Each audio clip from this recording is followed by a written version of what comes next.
Bonsoir, ravi de vous retrouver sur 8 Mont-Blanc. Il est 18h, c'est l'heure du journal comme tous les soirs.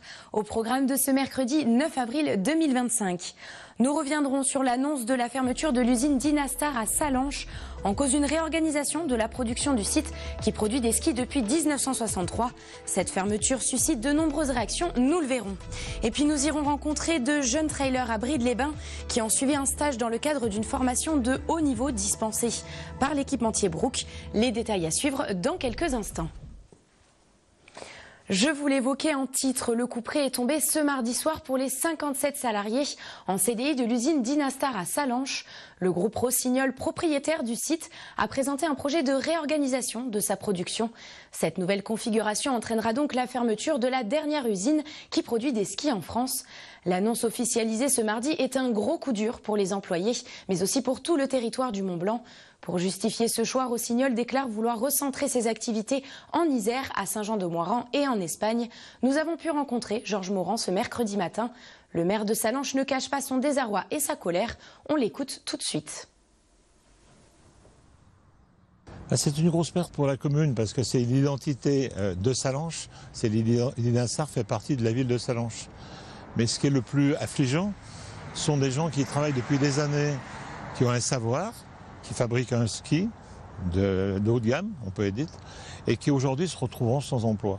Je pense que le côté humain, il est hyper important parce que c'est leur entreprise, c'est leur maison, et il y a des gens qui, depuis de 15 ou 20 ans, ont travaillé là-dedans.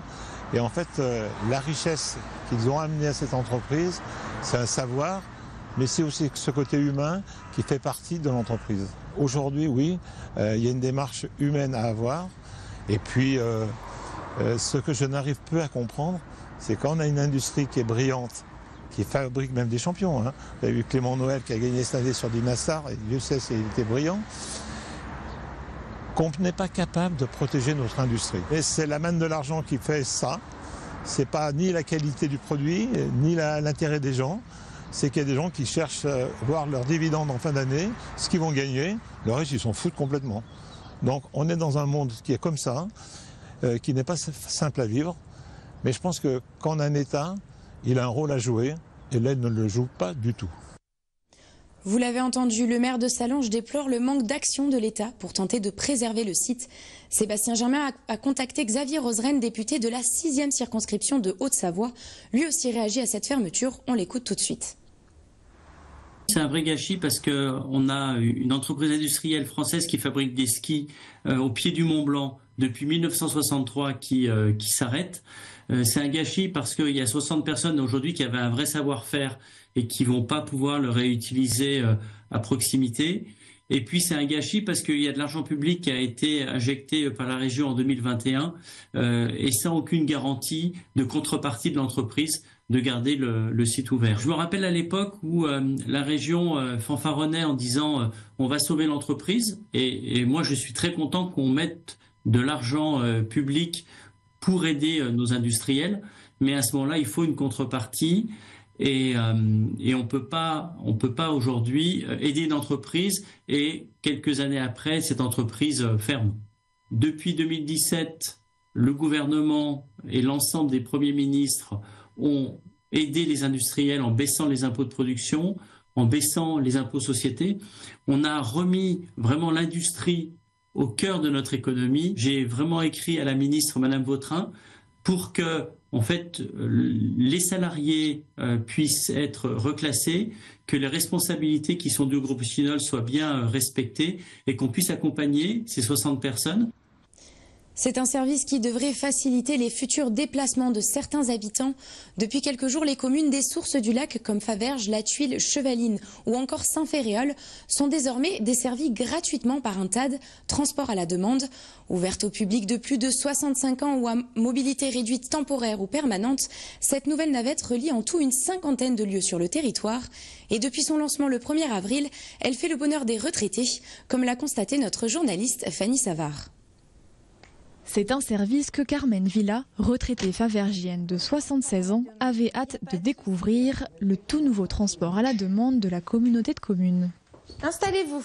Parmi les documents essentiels à l'inscription, une carte de PMR ou un certificat médical, ainsi qu'un justificatif de domicile.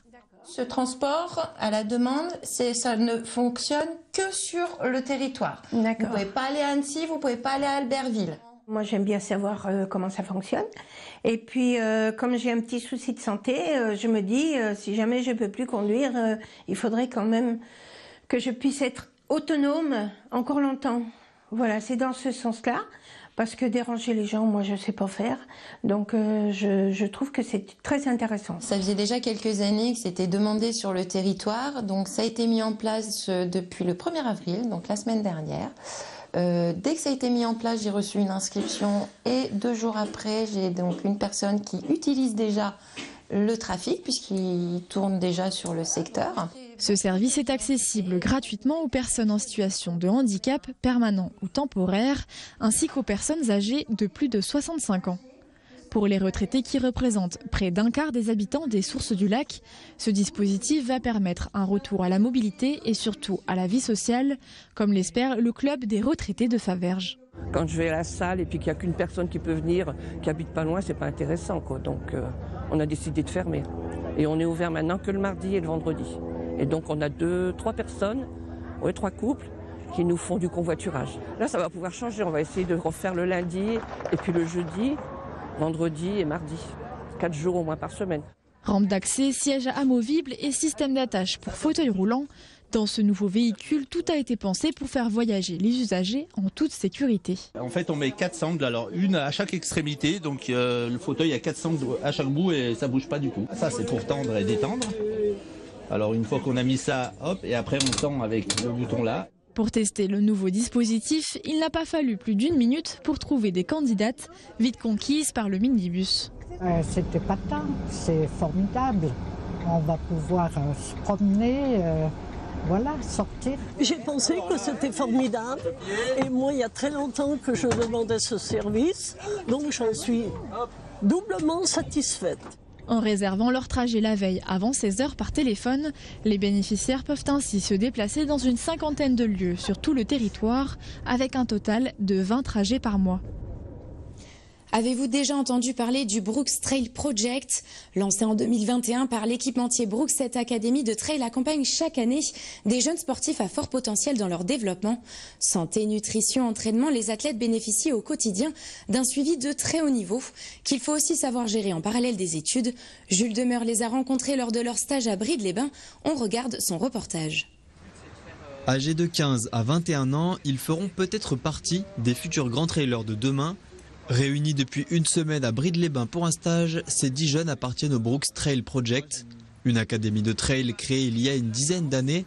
Cette dernière a rejoint l'équipementier Brooks en 2021.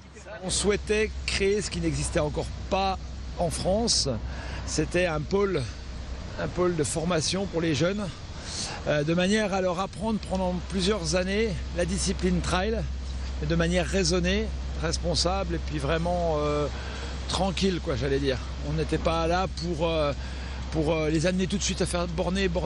Non, c'est pas le principe. Le principe, c'est leur apprendre la discipline, les amener au plus haut niveau, mais en respectant les codes. Repérés lors de détection, ils ont intégré au sein du Brooks Trail Project un véritable programme de développement. Tous rêvent d'exceller dans la discipline, mais pour y parvenir, ce pôle oblige à faire dès le plus jeune âge certains sacrifices. On est là pour se former pour le haut niveau, du coup c'est pas mal de choix qui font changer un peu notre vie. Enfin, moi, ma vie, elle a un peu changé, et dans le bon sens du terme, heureusement, sinon je serais peut-être pas là. Mais non, ouais, faut se dévouer après au niveau, faut être passionné. Donc j'ai pris goût à la passion. Et puis du coup ça se passe bien. Aujourd'hui, le team part pour une sortie longue de 3 heures. Ici, rien n'est laissé au hasard pour atteindre le plein potentiel des jeunes. Manager, coordinateur sportif, entraîneur, l'accompagnement est quotidien sur plusieurs années. Pour eux, c'est un premier pas vers le haut niveau. En tant qu'athlète, il y a un staff qui est très important, qui est autour de l'athlète et qui, pour nous jeunes, il n'y a presque aucun team qui propose les mêmes services.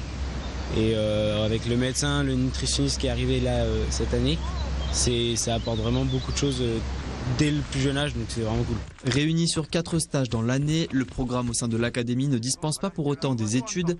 Elles restent essentielles dans leur quotidien. Et si certains sont déjà à la fac, d'autres, comme Clarisse, sont encore au lycée, avec un emploi du temps bien chargé. C'est pas toujours facile. Je fais option latin, option grec, option montagne, et je suis en spé maths, physique, SVT, donc ça me prend beaucoup de temps le travail, mais je m'organise bien pour faire les entraînements, le boulot et tout. Mais après oui, donc il y a des moments qui sont plus difficiles que d'autres. Surtout là il y aura le bac à la fin de l'année, j'ai déjà passé le bac blanc et tout, donc c'est pas toujours facile, mais j'arrive à bien m'organiser et à tout gérer quand même. Réunis pour ce stage au cœur des Trois-Vallées, le Brooks Trail Project bénéficie d'un partenariat avec la ville de Brive-les-Bains. Cette dernière met à disposition le terrain de jeu et les infrastructures nécessaires à la performance pour mettre en avant un public nouveau. Ça valorise une politique qu'on souhaite mettre en place sur une diversification de clientèle, donc notamment ce qui est cyclisme, mais aussi le trail, puisque c'est vrai que Brive-les-Bains est reconnu pour le thermalisme et les sports d'hiver, mais on a aussi envie de développer tout ce côté sport outdoor, on va dire un peu plus estival, sur les sentiers ou sur les vélos de route. Ces jeunes s'aligneront cette année sur différentes courses, avec en ligne de mire notamment les championnats de France de trail du 5 au 13 juillet prochain à Val d'Isère. Nous sommes arrivés au terme de cette édition. Dans quelques instants, retrouvez la météo de Thierry Paulme. On se retrouve demain à 18h pour un nouveau point sur l'actualité. Excellente soirée sur 8 Mont Blanc.